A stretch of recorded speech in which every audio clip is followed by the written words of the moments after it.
Good afternoon.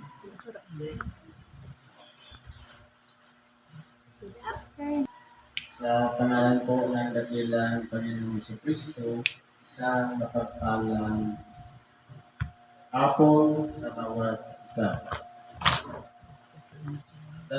Dapat po yung atensyon ng bawat isa, lalong-lalo na yung may karamdaman. Masaya. Kasi ang una pong gagamutin yung spiritual na karamdaman.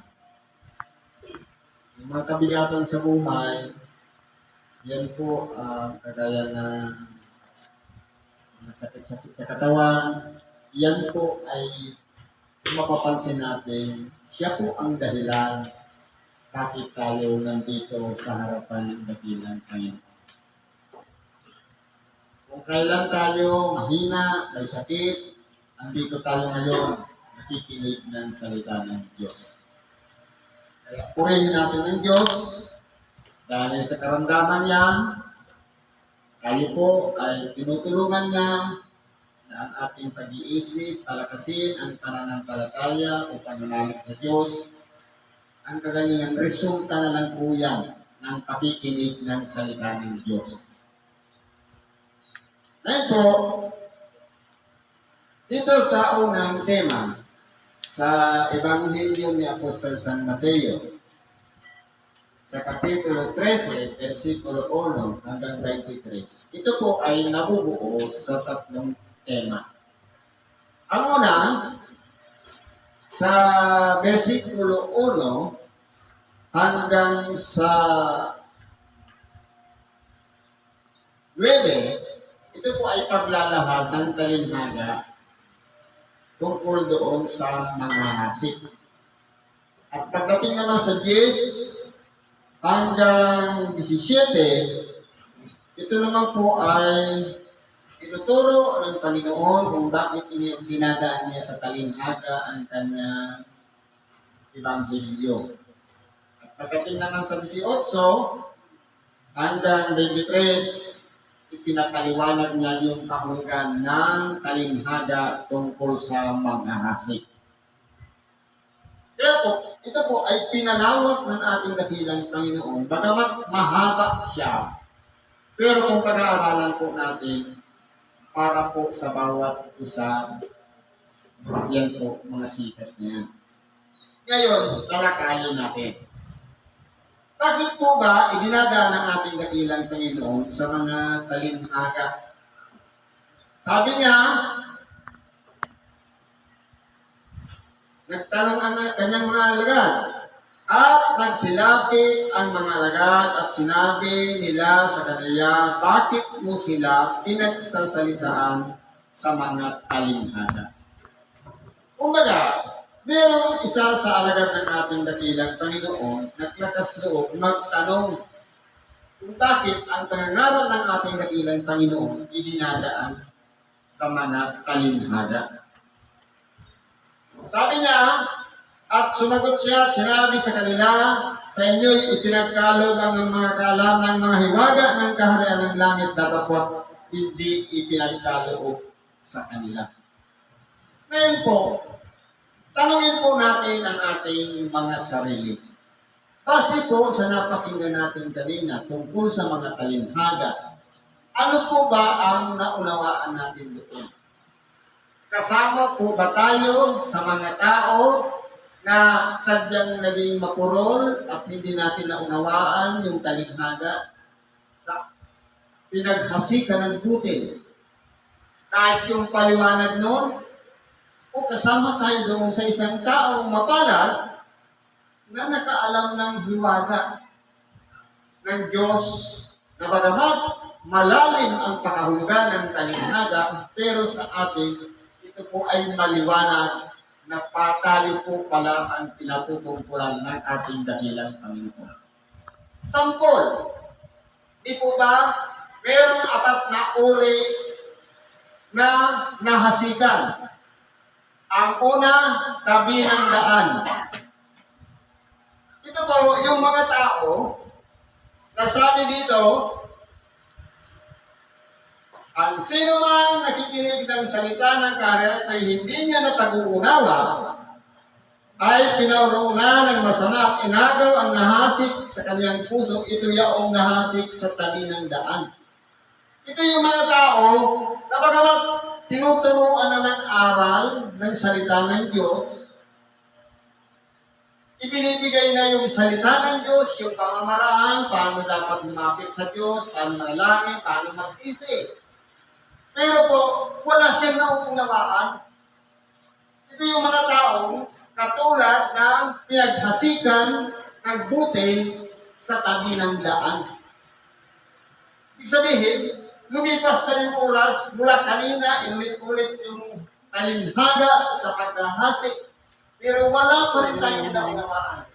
Ibig sabihin, marami pong gumugulo sa ating isipan. Ang nangyayari, inaagaw. Napakinggan na natin yung salita ng Diyos, pero nawawala lang. Wala tayong naiintindihan. Bakit po? Kasi po nakatalo. Ng pansarili nating kaisipan, andyan yung mga karamdaman, andyan yung mga pagsusumakit sa buhay, kamalisahan, kabigatan ng katawan. Naaagaw po yung atensyon. Na sa halip sana, papunta na sa pagsisisi, kapag nilinis ng kalooban dahil yun ang susi para tamuhin natin ang kagalingan ng ating karamdaman, pero hindi natin magawa dahil natatalo tayo ng sakit ng ulo, ng mga kirot-kirot sa katawan. Naaagaw po yung atensyon noon. Di po ba? Ano naman yung pangalawa? Ang pangalawa ay ang mga butil na inihasik sa batuhan. Tayo po pa isang kabila. Doon sa una, na wala tayong naunawaan, kahit marami na, nagpaliwanag ng mga talinhaga, o dito sa batuhan. Ano naman yung mga nasa batuhan? At ang nahasik sa mga batuhan ay yaong nakikinig at pagdakay tinatanggap na may buong dala. Excited nung mapakinggan ng salita ng Diyos. Parang tama-tama po sa atin na. Parang excited na excited siya. Tanggapin ang aral at salita ng Diyos. Pero, sabi nito, gayon may wala siyang ugat sa kanyang sarili, kundi sandaling tumatagal at pagdating ng kapighatian o kabusik dahil salita, paglatay, natitisod siya. Pagdating na ng tagsubok, sumusuko na. Na kung kakaisipin po natin, kaya po tayo hinahasikan ng salita ng Diyos. Palagi pong may pagsubok na karugtong po yan. Para po malaman kung yung nadatnan ng salita ng Diyos, siya ba ay pwede na mag-abdat yung butil. Yung salita ng Diyos na ating tinanggap, pwede ba yung magsibol o lumaki? Pero kung yan po ay natatalo, dahil, di ba sabi kanina ng sinundan ko, marami sa mga alagad ng ating dakilang Panginoon, iba-iba ang dinanas na kamatayan. Doon pa lang natakot na tayo. Paano pa kaya yung nangyari sa ating dakilang Panginoon? Na ang kanyang buhay, inihanda niya, ialay sa krus, alang-alang sa bawat isa sa atin. Ang gagawin na lang natin, lalakipan na lang natin ng pananalig sa Diyos. Sapagkat, sabi nga, sa biyaya, kayo'y nanaligtas hindi sa pamamagitan ng mga mabubuting gawa. Natapos na po ng ating dakilang Panginoon yung sakripisyo. Hindi na natin kailangan magsakripisyo para sa sarili natin. Ang gagawin na lang natin, maganalig tayo sa ginawa ng ating dakilang Panginoon. Sa kanyang habag, kasama tayo sa binipahan niya, para 2,000 na ang nakalilipas, hindi pa tayo isinisilan ni kahit lolo ng lolo natin. Pero kasama na po tayo sa iniligtas ng ating dakilang Panginoon. Kaya po kung halimbawa, natatalo tayo ng pagsusumakit sa buhay, takot tayong subukin, takot tayong dumanas ng mga kapighatian, tayo po yung mga taong tumanggap ng salita ng Diyos na nasa batuhan, hindi makapag-ugat. Pero kung pag-aralan po natin ang butil po kasi, yan po ay kinakailangan nakatanim, nakabaon sa lupa. Dahil nga pati siya, hindi siya magkakamit ng tamang temperature para umusbong yung yung ugat at saka lumabas siya sa ilalim ng lupa kasi nasa ibabaw natin ng bato. Ganun po yun. Ano pang pangatlo? Ipinahayag naman dito ng ating dakilang Panginoon yung butil na nahulog sa dawagan. Ano naman ito? At ang nahasik sa dawagan ay yung dumirinig ng salita, ngunit ang pagsusunakit ukol sa sanglibutan at ang daya ng kayamanan na siyang umiinis sa salita at yaoy nagiging walang bunga. Kumbaga po, may kompetisyon. Yung pagtanggap pala ng salita, sasabihin, tinanggap mo nga ang salita ng Diyos, tapos napakinggan mo na tuwing linggo pala, dapat nandito ka para makinig ng salita ng Diyos. Meron ka palang trabaho, meron ka palang transaksyon. Yun po yung nagiging kaanaw. Kaya minsan po, hindi tayo nakakapagsimba. Ganyan po yan. Kaya kung tayo po ay kabilang doon sa tatlong yun, na walang importansya ang salita ng Diyos sa ating buhay, hindi po siya magkakabunga. Na kahit anong gawin natin, wala po siyang aasahang bunga. Ibig sabihin, dapat po pala, tayong tao, huwag nating ibilang ang ating sarili na katulad sa isang nahasika ng salita ng Diyos sa tabi ng daan, sa batuhan o dawagan. Dapat yung salita ng Diyos, pakiramdaman natin, tanggapin natin yung magkabilang tainga at panagpo natin sa gitna. Dapat magarating yan sa puso. At i-analyze natin, meron po tayong matututunan. Kasi kahit na anong kadadalangin natin, gusto natin gumaling ang ating karamdaman, ang Diyos po handang makinig.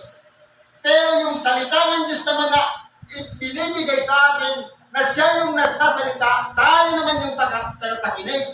Ini-ignore natin, hindi natin pinapakinggan ang salita ng Diyos. Kung tayo nga, ayaw natin ang salita ng Diyos, sigurado yung panalangin natin, kahit oras-oras, minuto, segundo, manalangin tayo sa Diyos, magbibingi-bingihan din ng Diyos. Kasi po, yung salita niya muna, pagbigyan muna natin yung kahilingan niya na ang salita ng Diyos dapat tanggapin natin. Pero kung halimbawa, yung salita ng Diyos, tigma lang natin, walang halaga sa ating buhay, kahit anong kadadalangin natin sa ating dakilang Panginoon na gumaling tayo, didibmahin din ang panalangin natin. Ibig sabihin, kanina, kapag tayo ay nanalangin, ibig sabihin, tayo po yung nagsasalita, tayo yung nagpupuri, ng awitin, ng mga himno, salmo, papuri sa Diyos. Siya yung nakikinig, nagagalak siya. At pagdating naman dito sa ikalang bagay na kung saan ipinapaliwanag ang salita ng Diyos, siya naman ang nagpapahayag ng dapat na mangyayari sa buhay natin. Ngayon, dapat tayo naman po ang tagapakinig. Anong sabi niya dito? At ang may pakinig ay makinig. Meron tayong tainga. Dapat may pakinabang po siya. Makakaunawa na bawat salitang napapakinggan natin. Yun po yung importante. Pero kung paano po pala tayo, naging katulad ng isang nahasika ng dibig na isang matabang lupa. Kasama po ba tayo doon? Kasi po, dapat talaga yung binhi, kapag inaral mo, ilagay mo yan sa ibabaw ng bato, ilagay mo yan sa mayroong kaagaw na kahit nihalumiglig wala siyang matanggap, wala talagang reaksyon. Pero kung yan ay ilagay mo sa ilalim ng matabang lupa, yung init niya po, yun ang magpapalabas ng kanyang ugat. At yun din ang magpapalabas dun sa butil na yun para magkaungay. Ngayon, kung masustansya yung lupa, dahil nga mataba siya, magkakaroon siya ng dahon, aangat siya, siyempre, may resultang bunga. Kaya ano po ang naasahan natin kung ang salita ng Diyos baliwala lang sa buhay natin? May aasahan kaya tayong resulta na tayo gagaling? Wala po. Pero kung kabilang tayo sa mapatang lupa, sabi dito, ang nahasik sa mabuting lupa ay siyang dumirinig, pinapakinggan na natin at inuunawa. Yung kanya halimbawa, natatanggap ng ating kanya, ganun pala yun, ganyan pala. Yung pagkatap natin, nagre-response, ganun pala ang gusto ng Diyos sa buhay natin. Na dapat na mangyari. Tumirinig at nakaunawa ng salita na siyang katotohanang nagbubunga. Meron pong resulta. Kaya tama yung sinabi kanina ng kapatid natin. Kung wala pong tayo sa kalagayan ng isang matabang lupa, kahit magpabalik-balik pa tayo, gabi-gabi tayo manalangin, gabi-gabi tayo lumuhod sa Diyos. Ang salita ng Diyos, hindi natin tinanggap, wala pong bunga. Ibig sabihin po pala, kapag itinanim ba ang butil, bukas may bunga na agad, nag-aantay siya ng tamang panahon para siya magkabunga. Kaya po, ang pagkaisipin palagi natin, saan kaya tayo doon sa apat na dinatnan ng butil? Doon sa kabilang daan, sa batuhan, sa dawagan, o kaya doon sa matabang lupa. Anong sabi ng ating dakilang Panginoon? At natutupad sa kanilang hula ni Isaias na sinasabi, ang pakinig ay iyong maririnig sa amin para hindi ninyo mapag-unawa. Kahit sino pa po ang magsalita dito sa unahan. Meron tayong tainang handang makinig, pero hanggat hindi ibinibigay ang kaunawaan, useless po ang salita ng Diyos. Ganun po yun. At pagtingin man ang inyong nakikita, sa anumang paray, hindi ninyong namamalas. Totoo, may nakikita tayo. Pero, hindi natin namamalas. Ano ba talaga ito? Ano ba yan? Kumbaga, tanang dumaan lang sa mata natin. Sapagkat pumapal ang puso ng bayang ito. Meron po pala kasing pumapalaki sa puso ng tao. Kaya, yung salita ng Diyos, walang buwang sa kanyang puso. Kaya ang nangyayari po, ang tao, kapag nagugustuhan niya yung tahayag ng pastor, doon siya. Pag hindi niya nagustuhan, lipat. Hanggang sa naubos na lahat ng under Christianism. Kalipat-lipat, hindi niya masumpungan ng kapanatagan ng kanyang kaluluwa. Pero saan tayo punta? Basta ang salita ng Diyos, importante sa ating buhay, kasi sinabi niya, hindi lamang sa tinapay mabubuhay ang tao, kundi sa bawat salitang lumalabas ng bibig ng Diyos. Parte po pala ng kabuhayan ng isang tao ang makinig ng salita ng Diyos. Yun po yun. Sabi ko po dito, at mahirap na mga karinig ang kanilang mga tainga at ang kanilang ipinikit ang kanilang mga mata. Baka sila ay makakita ng kanilang mga mata at nakarinig ng kanilang mga tainga at makaunawa ng kanilang puso at muling magbalot loob at sila'y aking pagalingin. Simple lang po ang proseso. Buksan natin ang ating tainga, buksan natin ang ating mata, hilingin natin sa Diyos na abutin natin ang unawa ng bawat salitang napapakinggan natin. At isuko natin ang ating buhay. Magsisi tayo. Nandun po ang solusyon na magkagawa ng aksyon ng Diyos para pagalingin tayo. Ibig sabihin, ang solusyon po nasa uli.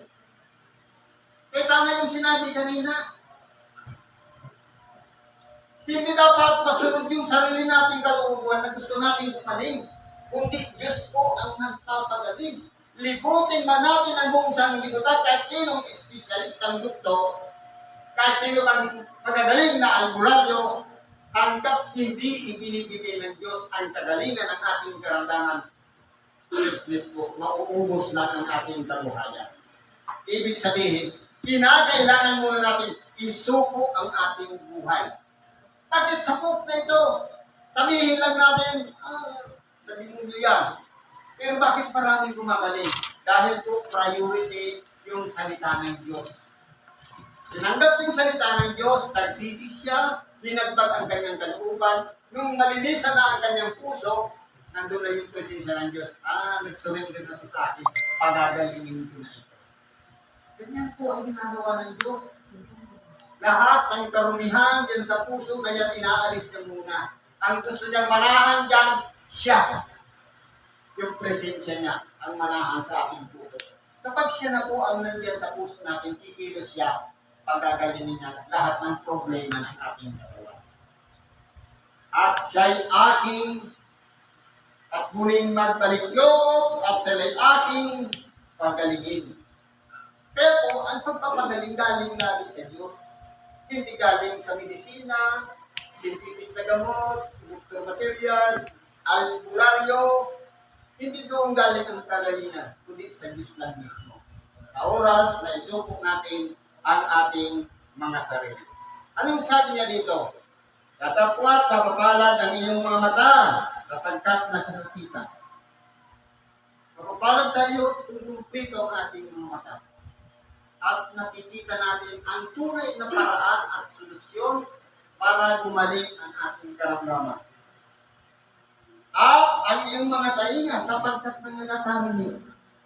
Na kumbaga, ang tainga natin, handa natin ihanda sa pakikinig ng salita ng Diyos.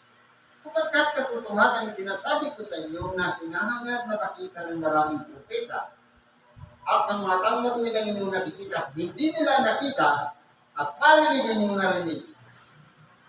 Kaya po, kung titingnan po natin, yung mga nakapaligid sa ating dakilang Panginoon, mapapalad sila, nakita nila mismo ang presensya ng ating dakilang Panginoon.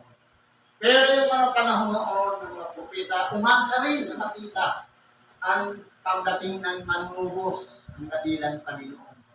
Pero nauna sila bago dumating ang ating dakilang Panginoon. Pero lahat sila ay nagsipangkulat sa naging buhay-buhay ng manunubos. Walang iba ang ating dakilang Panginoon Jesucristo. Kaya ano pa ang hanapin na paraan? Solusyon para ipagkaloob ang kagalingan ng ating karamdaman, walang iba. I-surrender lang natin ang ating mga buhay. Yung tainga gamitin natin sa pakikinig, yung mata gamitin natin sa pagtingin. At sikapin natin na abutin natin yung unawa. Isupo natin ang ating sarili sa kanila po kikilos ang Diyos para pagalingin ang mga problema ng ating katawan. Ibig sabihin, sabi niya, hanapin muna ninyo ang kanyang kaharian at kanyang katwiran at ang lahat ng bagay ay pawang itaragdag sa iyo. Ibig sabihin, ipil muna natin yung presensya ng Diyos sa ating buhay. Yung problema sa ating katawan naman, bonus na lang po. Kaya mapapalad yung mga tao na tinutulungan namin na habang ginagawa ng gamutan, lumuluha, ginagagbag yung kanyang kalooban. Na sinasabi niya sa kanyang sarili, dapat ako yung nakapagod sa krus dahil ako yung makasalanan. Pero bakit ikaw ang lang nandyan? Nagdurusa. Na ako mismo ang may gawa ng pagkakasalat sa ating buhay. Yun lang. Ipikit natin ang ating mata. Tingnan natin ang presensya ng ating dakilang Panginoon na halos punong-puno ng lakay ang kanyang mukha, ang kanyang likod, kanyang dibdib, halos lumuwa ang mga buto. Wala siyang kasalanan, tayo yung may kasalanan. Pero ang nangyayari, ignore lang natin. Mahal tayo ng Diyos. Kaya, pahalagahan din natin yung sakripisyong dinanas niya sapagkat ginawa na yun dahil sa bawat isa sa atin na isang makasalanan. Yun lang po, ilalagip lang natin. Pananalig lang sa kanyang ginawa. Tapos na ang kaligtasan hinihingi natin. Pati ang kagalingan na gusto natin mangyari sa ating mga buhay. Siguro po, sapat na ang ating napag-aralan sa oras na ito. Hanggang dito na lang ako. Naway, ano man ang ating mga kahilingan, karaingan, ipagkatiwala natin sa Diyos. Naway, suko natin ang ating buhay. At hayaan natin siya ang kumilos sa ating buhay. Yung presensya niya. Nakatamuhin natin ang kagalingan sa lahat ng ating karamdaman, spiritual at physical. Salamat sa Diyos at pagpagpalang hapon sa bawat isa.